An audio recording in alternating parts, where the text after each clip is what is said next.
Um, and today is Easter. Today is like, I was thinking about this, for boys, it's like the Champions League final, the FA Cup final.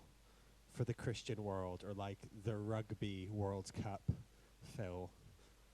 And for girls, it's like, Judith, help me. Help me, Judith. The world, what's the flower? No. The flower competition that James May always hosts in London. Yeah, it's like that for women and James May. Thank you. That's a random thing. Hattie, do you like chocolate? Yeah? Okay. Do you want to come down here for a second? You're getting the Easter treat today. Rebecca has some amazing Ferrero Rochers for you. I was asking, she's just over there to your left, babe. I was just asking God who we're going to give the Ferrero Rochers to, and the Lord said Hattie, so that's who gets them. I'm sorry to everybody else.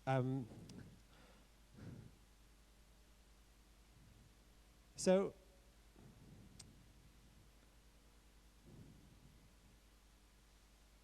I have like an Easter talk all planned out. I'm just going to follow the Spirit. So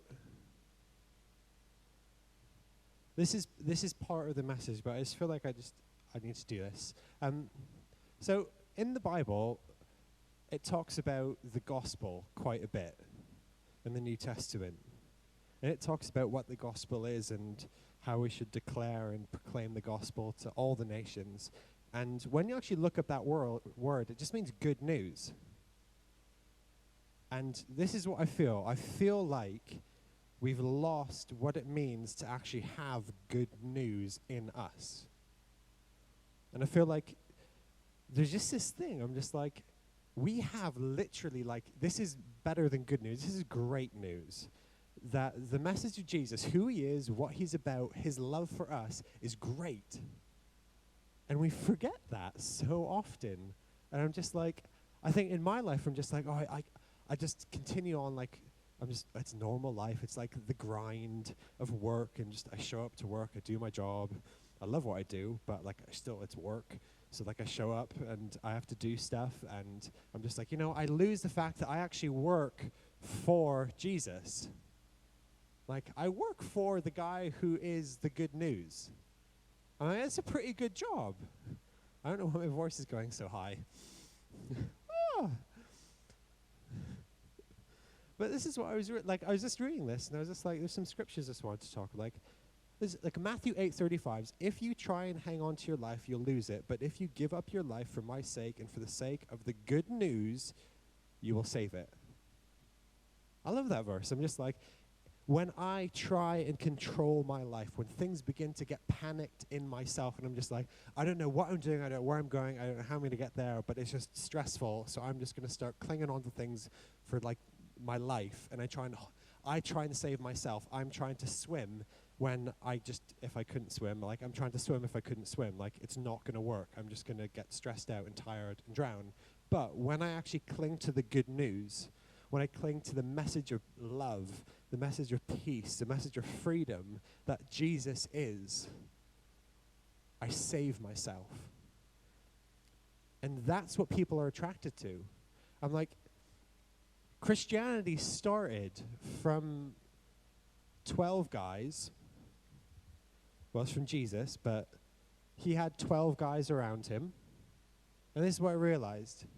That those 12 guys, doesn't matter who they were fishermen, they were like tax collectors, they were a bunch of just random guys that Jesus chose. And from those 12 people, 1 in every 3 people in the world today says that they would be Christian.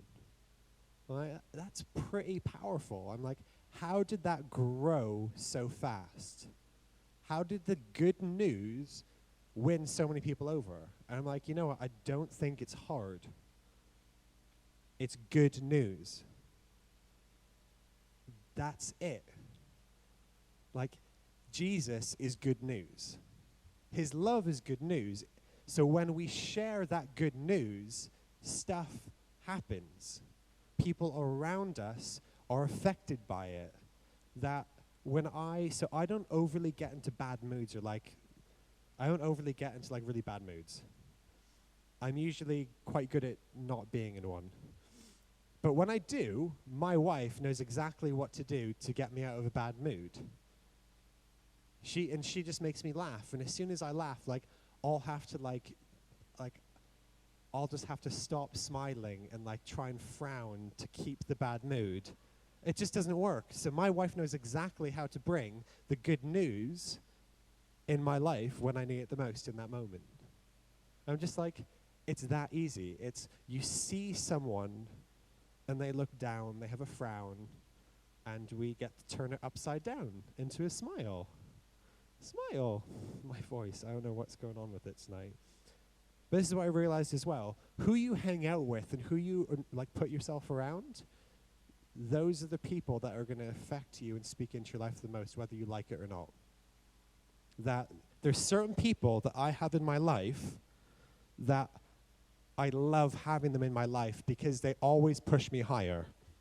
And so this is what I'm going to do. I'm going to call those few people up. So this isn't everyone, but I'm just going to call a few people up that God spoke to me about just a minute ago. So Judith, can you come up for a second? So Judith is my friend.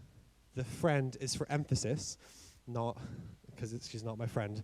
But Judith is, so one of the things that Judith always does is Judith pushes me to have higher and stronger integrity in everything that I do. So if I like to sometimes bend the rules. Now, look at Judith's face. So as soon as I start to bend the rules, me and Judith, we sit opposite each other at work. So she gives me that look and that grin, and she goes, Christopher, Christopher, Christopher. And in that moment, what does she do? She calls me to a higher standard. And I need Judith in my life, because if I don't have Judith in my life, my standard, my integrity would naturally be lower than Judith's. Why? Because when I'm around Judith, she raises the bar. So I can't act the way I would like to act sometimes when I feel weak or I feel I know how to bend the rules to make this work when I'm around Judith, because I know when I'm around her, she doesn't have any of it. So if I'm going to be around her, I have to have high integrity, high standards. And I love that about Judith. Thank you, Judith. Okay. Toby, come up here for a second. Is it Toby? Oh. This is Bay. When Bay wears the same color. So Toby, one of the things I love about Toby is this. Toby never dreams small. So what I love to do is or if I'm in okay, we have to just think practical right here. Toby's practical is 10 times bigger than my practical, and I love it, and I need Toby in my life. So we go into meetings, this is what Toby does. Toby be like, why can't we just get him? I don't care. We can get Jesus Culture, Hillsong. We can get anyone who wants to come speak. Why not? And I'm just okay, but you have to send emails. So it's just you call them up and they'll say yes. And I'm okay, that's not how it works. And I'm just it's it challenges me, because this is what Toby's amazing at, is he dreams big. He has no barriers, whereas I sometimes can box my expectations in. Toby's box is a whole lot bigger. And I love that about him, and I need Toby in my life, because if I don't have Toby in my life, I just get tracked on this one path and I won't look any bigger. So I'm so thankful that I have Toby in my life, because when I do, he calls me higher to dream bigger. Thank you, Toby. And Toby's Bay as well. Bay 2. Who's Bay 2? My wife's Bay 2. All right, who else was it? Isaac, are you still here? Come here for a second, Isaac.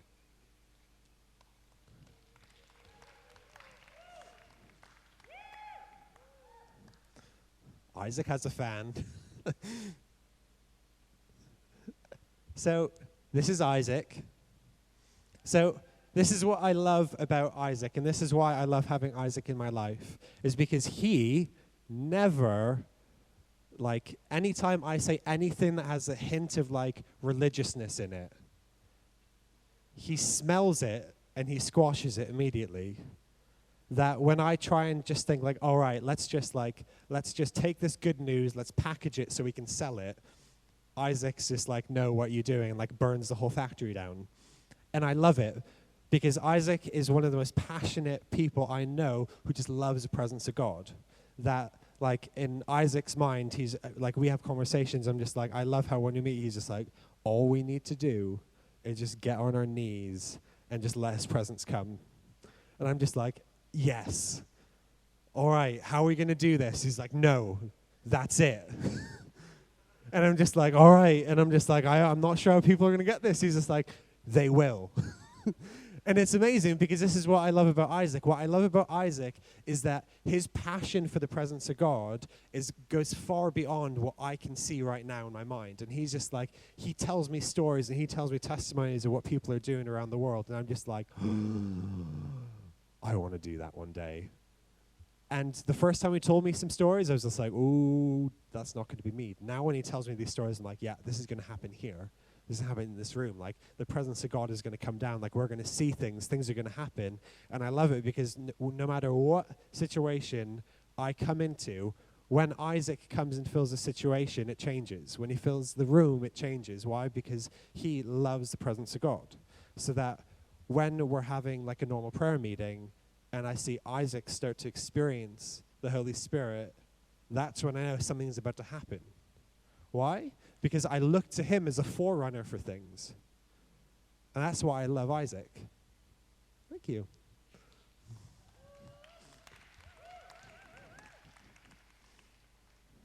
All right. Was there anybody else, God? Pardon? Let's just go through everybody. Those are the three. 1, 2, 3. Yeah, those are the three that God told me. But this is what I want to make the point of. I have those guys in my life to always call me higher. Why? Because I don't want to settle for nothing. I don't want to settle for anything less than good news. If I settle for less than the good news, I've missed the whole point of what Jesus came to do. That when I settle for less than good, when I settle for less than love, when I settle for less than high integrity, when I settle for less than dreaming big, when I settle for less for being a forerunner for the presence of God, what happens is this: my heart begins to put boundaries in place which don't need to be in place. I start to accept disappointment and just say, well, it's just life. But this is what I realize, especially on a day like this: the good news of God changes everything. The gospel changes everything. Why? Because what the good news represents, what Jesus represents, is very simple, is perfection. And that's hard for us to understand. He represents perfect love, perfect freedom, perfect peace. He represents perfectness in whatever sphere there is chaos. He can bring a completion. He's the only one who can. He calls us higher. This is what I've realized, is that the more I become a Christian, the more I live my life as a Christian, the more I begin to see God show me the inheritance he has for me. And this is what I realize, is that inheritance, like, I can walk in that inheritance now or later, but it's up to me a lot of the time of where I choose to position myself. And when I position myself lower, all the great gifts up here, I'm just not even at. Why? Because I said this is my normal. But when I have people around me who are pushing me higher, who are saying, Chris, you can live a better way. You can do this. No, we're not settling for less. We're settling for this. What happens is this: my heart begins to, like, at first it gets nervous. And I'm like, oh, should I? Okay, I'm just going to do it. And then, like, I take a step out and I just say, no, I'm just going to live at this standard. I'm going to live this way. And when I do that, all of a sudden, I elevate above all the problems I was currently facing. All the pain, all the frustration, all the annoyances. I begin to elevate myself above it. Why? Because there's a priceless inheritance waiting for us. I love that. 1 Peter 1:4. And we have a priceless inheritance, an inheritance that is kept in heaven for you, pure and undefiled, beyond the reach of change and decay. So that means in order to access that, we have to be in heaven.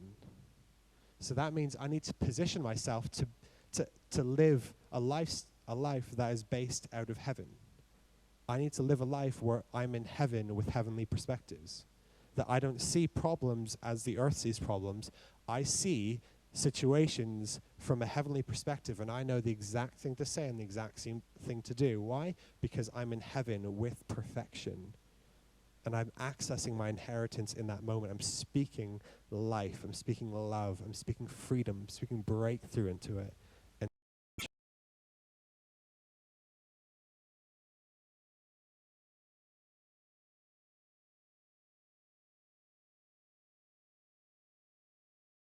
news, the perfect love, the perfect freedom, the perfect breakthrough, the perfect peace in our life. We don't represent it. I mean, the Holy Spirit is inside of us, so we should represent that where we go. That where we walk, when I walk into the office and I see Judith sitting across from me, and she comes in at 9 o'clock. Your secret's safe with me, Judith. Joking. That when she comes into the office and I say, hello, friend, and she says, hello, friend. It's generally how we greet each other.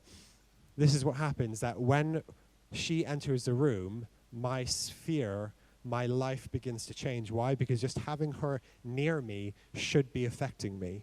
It should be pushing me to a higher standard. That when I surround myself with godly men and godly women, people who do not settle for normal, do not settle for what life tells them, what that does is it pushes me higher. That's what we need in our lives. We need people to push us higher. And this is why I felt that for some of us in this room, you need to just think about who are the people that are calling you to a higher standard in your life. Who are the people that are calling you to be more like Christ every day? Who are the people when you say, oh, I just don't feel like I can, they come alongside of you and say, no, you can do this because I believe in you. And they help you. And they walk with you. And they journey that life with you. Who are those people in your life? If you don't have them, the best thing to do is surround yourselves with godly men and women, to join a life group, to talk to your leaders, to say, I want someone. Look at the people around you in your life. Look at the people that you know and think, who are the people that are that step ahead of me that I want to be at? So just be around them. That when you're just around them, you begin to change. Why? Because who they are affects you. That when you settle for less, this is like the hard truth that I realized, that when you settle for less, the people who come to you to be beside you, to be around you, you're telling them it's okay for them to settle for less. You might not say it with your words, but there's this, your heart is saying it, your life is saying it. There's like this vibe that's coming out of you. And sometimes that scares me. Where am I at right now? Do I have the good news of Jesus Christ? I'm like, it's Easter. I'm like, this is a great day. And I'm just like, it just made me think today. I was just like, Christians should be the happiest people alive. Now, happiness can be displayed so many different ways. Like, it's not just like people running around like skipping on the street going like, woo! It's not people doing that every day. But it's this, I'm surprised I did that way. I've never done that way. I've always do it this way. That was like a Holy Spirit inspired move right there. Thank you. Thank you. But this is what I realize is this, that, yeah. I don't need to talk anymore. All right, this is what we're going to do. So can everyone stand up? And this is what I'd like everyone to do, is I'd like everyone to come forward.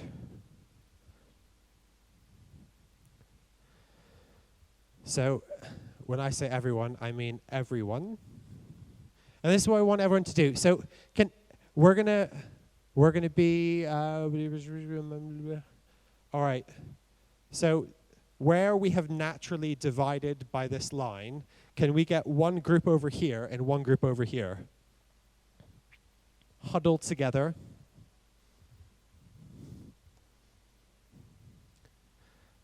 So this is what I want us to do, is I just want us to spend a minute and I want us to declare God's truth over each other. So this is what we're going to do. So everyone who's here, so everyone get into like a circle. Circle time. We're going to be really Christian. Get into a circle, guys. All right, now I don't need help. All right, so this is what I want you to do, is then in that circle, what I want you to do is I want you to find one person, so like pair off within that circle. So pair off really quickly into twos, and if the numbers are odd, just look across here to see if you need someone. So everyone should have a pair. If you don't have a pair, can you wave at me? Okay. Jay? All right, does everyone have a pair? Yeah? All right, so this is what we're going to do. What I want you to do is I want you to ask God one thing to encourage that person with. So this is all you have to do. You just have to say, Holy Spirit, tell me something amazing about the person beside me. And then just tell them that. Doesn't have to be long. It could just be short. It could just be, you're amazing. Think about if you're having trouble, it's usually the first thing that comes to your mind.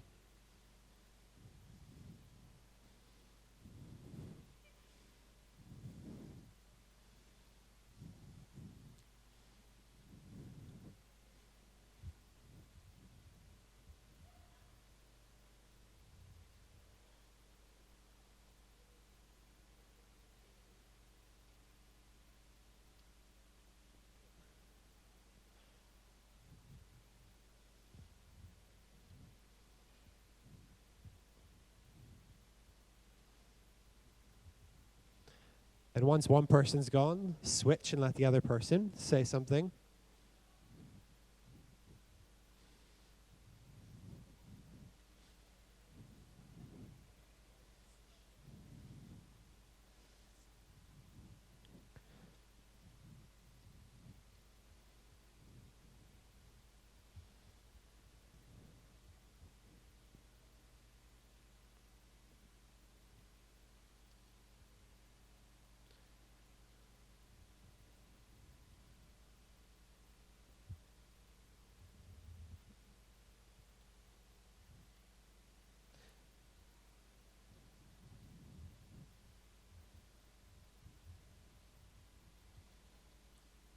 If you're done, if you can just give me a little wave just so I can see. Okay. If you're done, just give me a little wave. Oh, hello. All right, so this is the truth, that you may have found that a bit strange or maybe a bit awkward to do in that moment, but this is something I just felt the Holy Spirit say, is encouraging someone should never be awkward, should always bring life. And that we as Christians, what we've just done, that should be representative of our whole life. That we should be able to walk up to someone and encourage them and think and ask the Holy Spirit, what is amazing about this person? And just walk up to them and say it. And so this is my challenge this week. You need to find one person in your life, and you need to ask the Holy Spirit for an encouraging thing, and you just need to encourage them.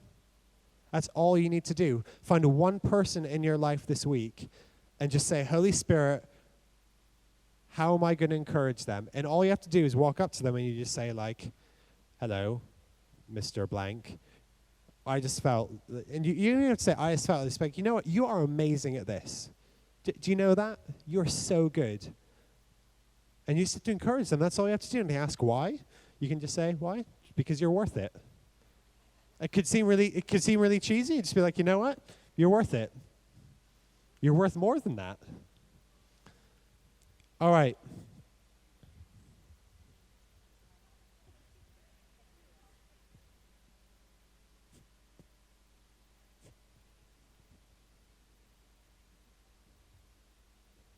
Okay, so this is the next bit. This is literally the last thing we're going to do. Then we're going to hang out for a bit. Is now in your groups, if your twos want to find another pair,